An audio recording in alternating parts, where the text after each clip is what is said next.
আকাশবাণী কলকাতা স্থানীয় সংবাদ পড়ছি পার্থপ্রতিম মিত্র। প্রথমে বিশেষ বিশেষ খবর। দক্ষিণ চব্বিশ পরগনার দুই বিধানসভা কেন্দ্রের 15টি বুথে আজ পুনর্নির্বাচনে ভোট গ্রহণ শান্তিপূর্ণ ও নির্বিঘ্নে চলছে। সকাল 11টা পর্যন্ত ভোটের হার গড়ে প্রায় 38%। ভোট গণনা কেন্দ্রে কাউন্টিং সুপারভাইজার হিসেবে শুধুমাত্র কেন্দ্রীয় সরকারি কর্মীদের নিয়োগের বিরুদ্ধে তৃণমূল কংগ্রেসের দায়ের করা মামলায় কমিশনের নির্দেশিকাকেই মান্যতা দিয়েছে সুপ্রিম কোর্ট। স্ট্রংরুমের নিরাপত্তা নিয়ে শাসক ও বিরোধী পক্ষের মধ্যে রাজনৈতিক চাপানুতর চলছে। কলকাতা সহ রাজ্যের প্রতিটি স্ট্রংরুমের সামনে নিরাপত্তা জোরদার করা হয়েছে। কিংবদন্তি চলচ্চিত্রকার সত্যজিৎ রায়ের আজ 105তম জন্মবার্ষিকী। শহর জুড়ে বিভিন্ন জায়গায় চলছে উদযাপন। কলকাতা সহ দক্ষিণবঙ্গে এখনই ঝড় বৃষ্টি থামার লক্ষণ নেই। মঙ্গলবার পর্যন্ত গোটা রাজ্যে জারি রয়েছে সতর্কতা। আসছি বিস্তারিত খবরে। দক্ষিণ চব্বিশ পরগনার দুই বিধানসভা কেন্দ্রের 15টি বুথে আজ পুনর্নির্বাচন ভোট গ্রহণ শান্তিপূর্ণ নির্বিঘ্নেই চলছে। নির্বাচন কমিশনের নির্দেশে মগরাহাট পশ্চিমের 11টি এবং ডায়মন্ড হারবারের 4টি বুথে ফের ভোট নেওয়া হচ্ছে। চলবে সন্ধ্যে 6টা পর্যন্ত। বেলা 11টা পর্যন্ত গড়ে ভোটের হার 38%। মগরাহাটে পশ্চিমের 11টি বুথে হার 38.20%। ডায়মন্ড হারবারের 4টি বুথে ভোটের হার 35.92%। বিভিন্ন বুথে ভোটারদের লাইন চোখে পড়ছে। পরিস্থিতি মোটের ওপর শান্তিপূর্ণ। আমরা সরাসরি চলে যাব আমাদের প্রতিনিধি অভিজিৎ চক্রবর্তীর কাছে। অভিজিৎ, তুমি ওখানকার পরিস্থিতি জানাও। হ্যাঁ পার্থদা, জেলার দুই বিধানসভা কেন্দ্রের 15টি বুথে দুপুর পর্যন্ত ভোট চলছে নির্বিঘ্নে। ইভিএম বা ভিভিপ্যাট গোলযোগের কোনো খবর এখনো পর্যন্ত পাওয়া যায়নি। উল্লেখ করার মধ্যে মগরাহাট পশ্চিমে দুটি বিক্ষিপ্ত ঘটনা।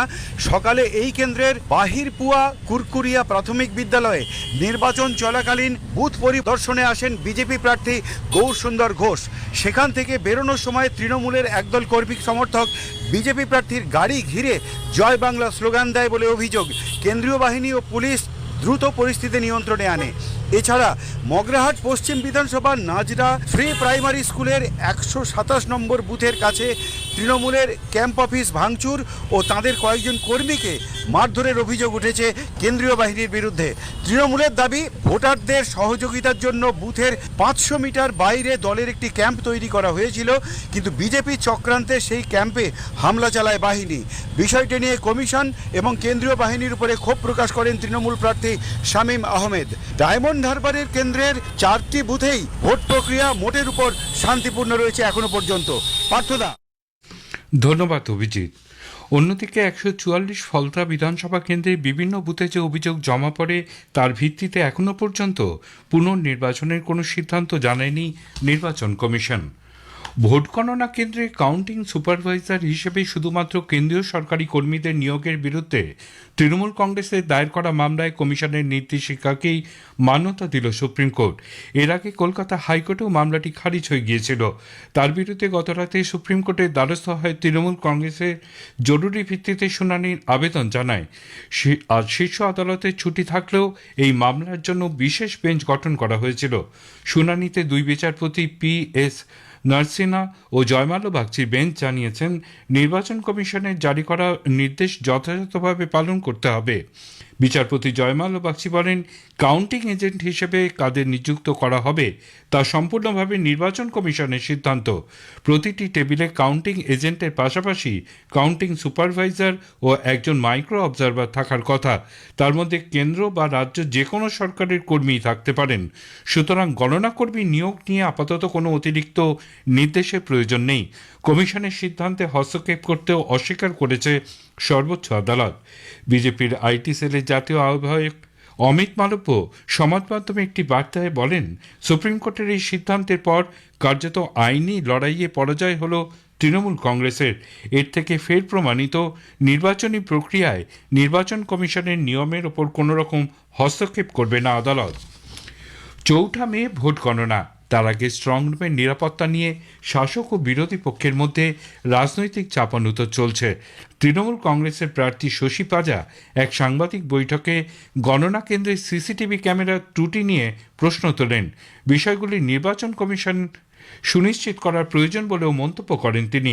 অন্যদিকে গত বৃহস্পতিবার ভবানীপুর কেন্দ্রের তৃণমূল কংগ্রেস প্রার্থী মমতা ব্যানার্জির সাখাওয়াত মেমোরিয়াল স্কুলের কাউন্টিং সেন্টারে যাওয়াকে কটাক্ষ করেন কেন্দ্রীয় প্রতিমন্ত্রী সুকান্ত মজুমদার। পূর্ব বর্ধমানের ইউআইটি ক্যাম্পাসে তৈরি স্ট্রংরুমে ইভিএমের নিরাপত্তা, সিসিটিভির কার্যকারিতা এবং গভীর রাতের সন্দেহজনক গতিবিধি নিয়ে একাধিক অভিযোগ উঠেছে। বর্ধমান উত্তর বিধানসভার বিজেপি প্রার্থী সঞ্জয় দাসের অভিযোগ, রাতের দিকে মাঝে মধ্যেই সিসিটিভির ক্যামেরা বন্ধ হয়ে যাচ্ছে। গভীর রাতে ভবনের ছাদে কিছু লোকের ওঠানামা এবং হাতুড়ির শব্দ শোনা গেছে বলেও তিনি অভিযোগ করেন। এর ফলে ইভিএমের নিরাপত্তা নিয়ে যথেষ্ট সন্দেহ তৈরি হয়েছে। অন্যদিকে পূর্ব বর্ধমান জেলা তৃণমূল ছাত্র পরিষদের সভাপতি স্বরাজ ঘোষও নজরদারি ব্যবস্থার ত্রুটি নিয়ে প্রশ্ন তুলেছেন। যদিও নির্বাচন কমিশনের পক্ষ থেকে বারবার স্বচ্ছতা ও নিরাপত্তা বজায় রাখার আশ্বাস দেওয়া হয়েছে, তবুও একের পর এক অভিযোগে প্রশাসনের ভূমিকা নিয়ে প্রশ্ন তুলেছে বিভিন্ন মহল। কলকাতা সহ রাজ্য জুড়ে সমস্ত স্ট্রংরুমের নিরাপত্তা বেষ্টনী বাড়াতে বিশেষ পদক্ষেপ গ্রহণ করা হয়েছে। স্ট্রংরুমের 100 মিটারের মধ্যে জারি হয়েছে ভারতীয় ন্যায় সংহিতার 163 ধারা। সর্বত্র মোতায়েন করা হয়েছে পুলিশ ও কেন্দ্রীয় বাহিনী। কলকাতায় Khudiram Anushilan Kendra, Sakhawat memorial school, Hastings house, যাদবপুরের APC Ray polytechnic college, saint Thomas boys school, Baba Saheb Ambedkar education university ও বালিগঞ্জ গভর্নমেন্ট হাই স্কুলের 200 মিটারের মধ্যে 5 জন বা তার বেশি জমায়েত করা নিষিদ্ধ করেছে police. Police commissioner Ajay Nanda এক নির্দেশিকায় জানিয়েছেন, এই এলাকায় কোনো মিটিং, মিছিল, সমাবেশ বা বিক্ষোভ প্রদর্শন করা যাবে না। গত সন্ধ্যাতেই এই নির্দেশিকা কার্যকর করা হয়েছে। গণনা শুরু হওয়া পর্যন্ত এই নিষেধাজ্ঞা জারি থাকবে। নির্দেশ অমান্য করলে পুলিশ আইন অনুযায়ী ব্যবস্থা নেবে বলেও উল্লেখ করা হয়েছে। ভোট গণনার আগে আজ দলের কাউন্টিং এজেন্টদের সঙ্গে বৈঠকে বসতে চলেছে তৃণমূল কংগ্রেস। বিকেলে ভার্চুয়াল মাধ্যমে এই বৈঠক হওয়ার কথা। দলের সর্বভারতীয় সাধারণ সম্পাদক অভিষেক বন্দ্যোপাধ্যায় ছাড়াও অন্যান্য নেতৃত্ব বৈঠকে উপস্থিত থাকতে পারেন। ইতিমধ্যেই বিভিন্ন এলাকায় স্ট্রংরুমের নিরাপত্তা নিয়ে দলের পক্ষ থেকে প্রশ্ন তোলা হয়েছে। গত বৃহস্পতিবার কলকাতার 2 গণনা কেন্দ্রে শাসক ও বিরোধী পক্ষের মধ্যে বাদানুবাদ ও অশান্তির পর আরও বাড়ানো হয়েছে নজরদারি। আজকের বৈঠকে স্ট্রংরুমে চূড়ান্ত নজরদারি এবং গণনার দিন কর্মীদের ভূমিকা নিয়ে অভিষেক পরামর্শ দিতে পারেন বলে মনে করা হচ্ছে। আগামী 4 মে সোমবার বিধানসভা নির্বাচনে ভোট গণনার দিন আকাশবাণী কলকাতার সংবাদ বিভাগ সকাল 10টা থেকে বিকেল 4টে পর্যন্ত গীতাঞ্জলি প্রচার তরঙ্গে বিশেষ নির্বাচনী অনুষ্ঠান 2026 জনমত সম্প্রচার করবে। এর দ্বিতীয় পর্ব শোনা যাবে রাত 8টা 5 থেকে 9টা পর্যন্ত।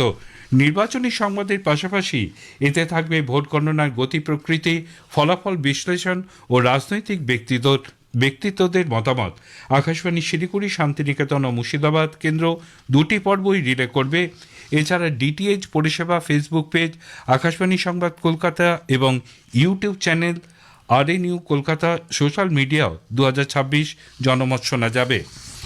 এইমাত্র পাওয়া খবরে জানা গেল, মগরাহাট পশ্চিম বিধানসভা কেন্দ্রে যে বুথগুলিতে ভোট গ্রহণ চলছে সেখানে 56.33% এবং ডায়মন্ড হারবার বিধানসভা কেন্দ্রে যে বুথগুলিতে ভোট নেওয়া হচ্ছে সেখানে 54.9% ভোট পড়েছে।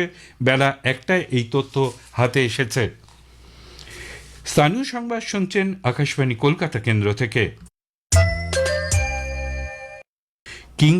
কিংবদন্তি চলচ্চিত্রকার সত্যজিৎ রায়ের আজ 105তম জন্মবার্ষিকী।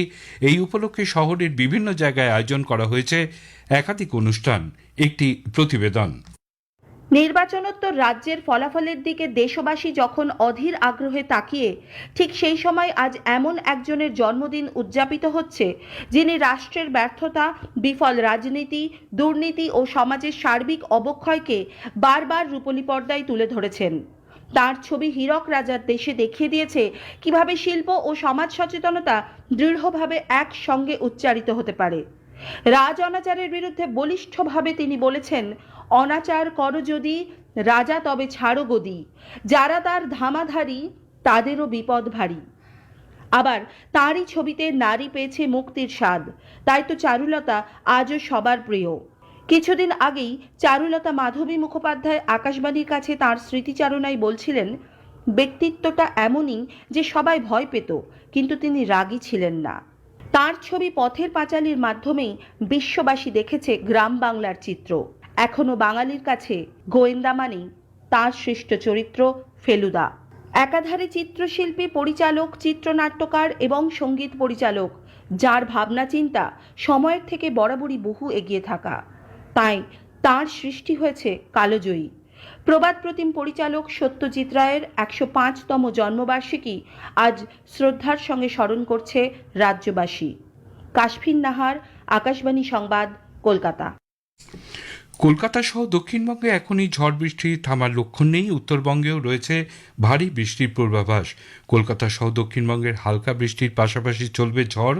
আগামী মঙ্গলবার পর্যন্ত গোটা রাজ্যে জারি রয়েছে সতর্কতা। মৎস্যজীবীদের আগামী 5 তারিখ পর্যন্ত সমুদ্রে যেতে নিষেধ করা হয়েছে। শেষ করার আগে খবরের বিশেষ বিশেষাংশ আরেকবার। দক্ষিণ 24 পরগনার 2 বিধানসভা কেন্দ্রের 15টি বুথে আজ পুনর্নির্বাচন। ভোট গ্রহণ শান্তিপূর্ণ ও নির্বিঘ্নে চলছে। বেলা 1টা পর্যন্ত ভোটের হার 56.33%। স্থানীয় সংবাদ শেষ হলো। আকাশবাণী খবর পড়ছি চঞ্চল ভট্টাচার্য। প্রথমে বিশেষ খবর। ভোট গণনার জন্য শুধুমাত্র কেন্দ্রীয় সরকারি কর্মীদের নিয়োগের বিরুদ্ধে তৃণমূল কংগ্রেসের দায়ের করা মামলায় হাইকোর্টের রায়ে হস্তক্ষেপ করল না সুপ্রিম কোর্ট। দুপুর 11টা পর্যন্ত পাওয়া খবর অনুযায়ী পশ্চিমবঙ্গের মগরাহাট পশ্চিম বিধানসভা আসনে 11টি বুথে 38% বেশি এবং ডায়মন্ড হারবারের 4টি বুথে 35% বেশি ভোট পড়েছে। 2 কেন্দ্রেই শান্তিপূর্ণভাবে নির্বাচন হচ্ছে। 2027 সালের জনগণনার অঙ্গ হিসেবে অন্ধ্রপ্রদেশ, অরুণাচল প্রদেশ, হরিয়ানা, মধ্যপ্রদেশ, ছত্তিশগড় এবং কেন্দ্রশাসিত অঞ্চল চণ্ডীগড়ে হাউস লিস্টিং বা গৃহ তালিকাভুক্তির কাজ শুরু হয়েছে। লোকসভার অধ্যক্ষ 4টি সংসদীয় কমিটির পুনর্গঠন করেছেন। রাষ্ট্রসংঘের নির্যাতন বিরোধী committee, United Nations committee against torture, শিশুসহ আফগান শরণার্থীদের পাকিস্তান থেকে বিপুল সংখ্যায় নির্বাসনের ঘটনায় গভীর উদ্বেগ প্রকাশ করেছে। এএফসি অনূর্ধ্ব 17 এশিয়ান কাপ ফুটবলে ভারতের মহিলা দল আজ অস্ট্রেলিয়ার বিরুদ্ধে খেলবে। আসছে বিস্তারিত খবরে। ভোট গণনা কেন্দ্রে কাউন্টিং সুপারভাইজার হিসেবে শুধুমাত্র কেন্দ্রীয় সরকারি কর্মীদের নিয়োগের বিরুদ্ধে তৃণমূল কংগ্রেসের দায়ের করা মামলায় কমিশনের নির্দেশিকাকেই মান্যতা দিল সুপ্রিম কোর্ট। এর আগে কলকাতা হাইকোর্টেও মামলাটি খারিজ হয়ে যায়। তার বিরুদ্ধে গতরাতে সুপ্রিম কোর্টের দ্বারস্থ হয়ে তৃণমূল কংগ্রেস জরুরি ভিত্তিতে শুনানির আবেদন জানায়।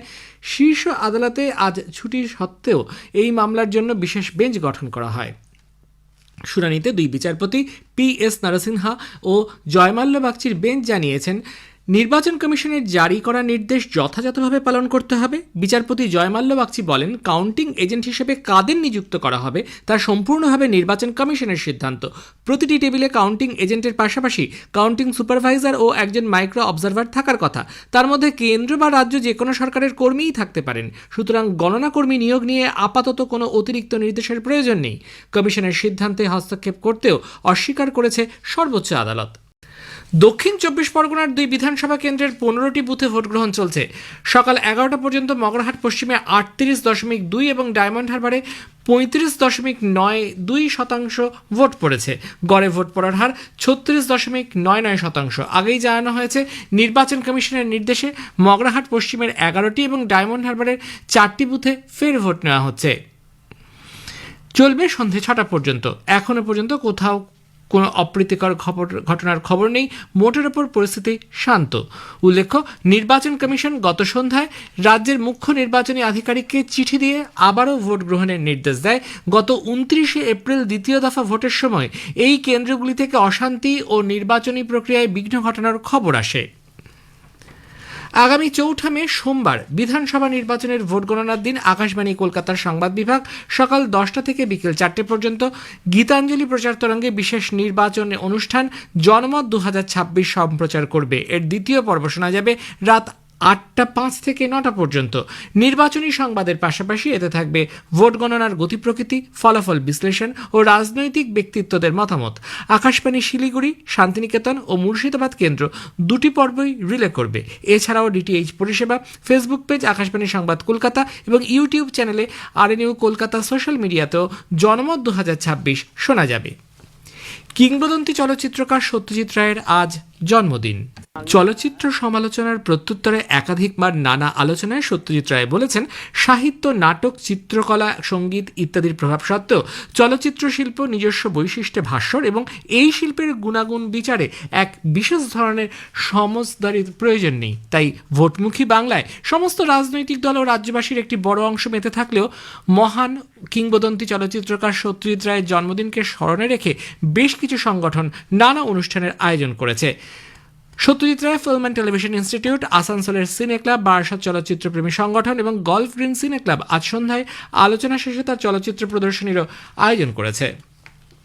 কেন্দ্রীয় শিল্প ও বাণিজ্য মন্ত্রী পীযূষ গোয়েল বলেছেন, 4 বছর আগে কার্যকর হওয়া ভারত সংযুক্ত আরব আমিরশাহী অর্থনৈতিক অংশীদারিত্ব চুক্তি ভারতীয় কৃষক, ক্ষুদ্র ও মাঝারি শিল্প এবং অন্যান্য ব্যবসার ক্ষেত্রে এক যুগান্তকারী সুযোগ তৈরি করেছে। সামাজিক মাধ্যমে এক বার্তায় তিনি জানান, ভারত ও সংযুক্ত আরব আমিরশাহীর মধ্যে দ্বিপাক্ষিক বাণিজ্য বৃদ্ধি পেয়ে $10,000 কোটি বিলিয়ন বেশি হয়েছে। 2027 সালের আদমশুমারির আওতায় অন্ধ্রপ্রদেশ, অরুণাচল প্রদেশ, হরিয়ানা, মধ্যপ্রদেশ, ছত্তিশগড় এবং কেন্দ্রশাসিত অঞ্চল চণ্ডীগড়ে গতকাল থেকে হাউস লিস্টিং বা গৃহ তালিকাভুক্তির কাজ শুরু হয়েছে। এর আগে এই রাজ্য ও কেন্দ্রশাসিত অঞ্চলগুলিতে 15 দিনের সেলফ এনুমারেশন বা স্বগণনার সময়সীমা নির্ধারিত ছিল, যা বৃহস্পতিবার শেষ হয়েছে। কেন্দ্রীয় স্বরাষ্ট্র মন্ত্রক গতকাল জানিয়েছে, অন্ধ্রপ্রদেশ ও মধ্যপ্রদেশ সহ যে রাজ্যগুলিতে তৃণমূল স্তরে কাজ শুরু হয়েছে সেখানে আগামী 30 মে পর্যন্ত প্রশিক্ষিত গণনাকারীরা বাড়ি বাড়ি গিয়ে তথ্য সংগ্রহ করবে। অন্যদিকে গতকাল থেকে দিল্লি মিউনিসিপ্যাল কর্পোরেশন এলাকা, রাজস্থান, মহারাষ্ট্র, মেঘালয় এবং ঝাড়খণ্ডে স্বগণনা বা সেলফ এনুমারেশন প্রক্রিয়া শুরু হয়েছে। এই রাজ্যের বাসিন্দারা আগামী 15 মে পর্যন্ত অনলাইনে নিজেদের তথ্য নথিভুক্ত করতে পারবেন। প্রতিবেশী রাজ্য বিহারের ক্ষেত্রে গতকালই 15 দিনের স্বগণনার সময়সীমা শেষ হয়েছে, ফলে আজ থেকে বিহারের সরাসরি তথ্য সংগ্রহের কাজ শুরু হয়েছে, যা চলবে 31 মে পর্যন্ত।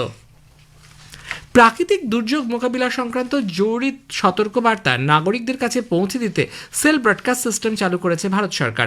ইন্টারন্যাশনাল টেলিকমিউনিকেশন ইউনিয়নের সুপারিশ অনুযায়ী এবং সি.এর সহযোগিতায় তৈরি সচেত নামে ইন্টিগ্রেটেড অ্যালার্ট সিস্টেমটি ইতিমধ্যেই দেশের সমস্ত রাজ্য ও কেন্দ্রশাসিত অঞ্চলে কার্যকর করা হয়েছে।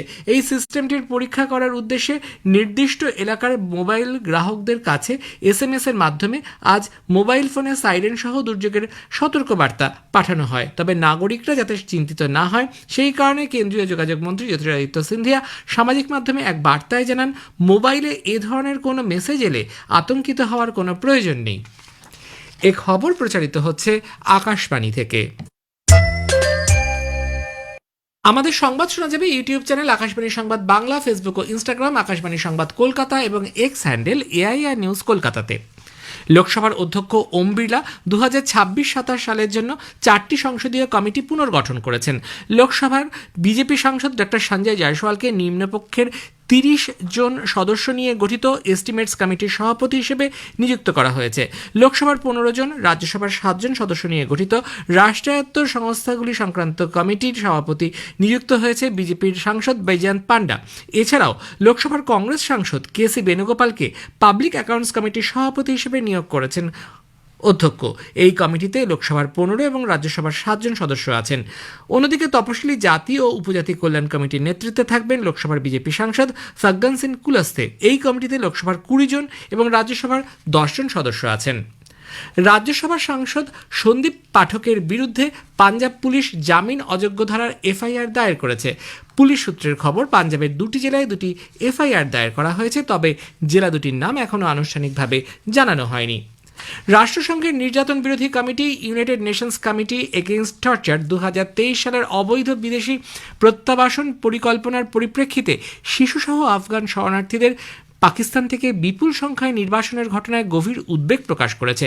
নির্যাতন এবং অন্যান্য নিষ্ঠুর, অমানবিক বা অবমাননাকর আচরণ বা শাস্তি বিরোধী কনভেনশন বাস্তবায়নে পাকিস্তানের ভূমিকা পর্যালোচনা করে কমিটির রেজিস্টার্ড শরণার্থী সহ নাগরিকদের বিরুদ্ধে ব্যবহৃত জবরদস্তিমূলক পদক্ষেপের বিষয়টিকে চিহ্নিত করেছে। কমিটির পর্যবেক্ষণ, নিপীড়ন, নির্যাতন বা দুর্ব্যবহারের ঝুঁকি থাকা সত্ত্বেও তাদের আফগানিস্তানে ফিরতে বাধ্য করার লক্ষ্যেই এই পদক্ষেপগুলি নেওয়া হয়েছে।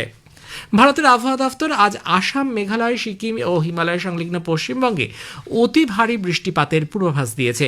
অরুণাচল প্রদেশ, মণিপুর, মিজোরাম, ত্রিপুরা, নাগাল্যান্ড, তামিলনাড়ু, পুডুচেরি, কারাইকাল, কেরালা এবং মাহেতে ভারী বৃষ্টির পূর্বাভাস দেওয়া হয়েছে। ব্যাডমিন্টনে 2026 থমাস কাপের সেমিফাইনালে ভারতের পুরুষ দল আজ ডেনমার্কের হরসেন্সে ফ্রান্সের মুখোমুখি হবে। কোয়ার্টার ফাইনালে চীনা তাইপেকে 3-0 ব্যবধানে হারিয়ে সেমিফাইনালে ওঠেন তারা।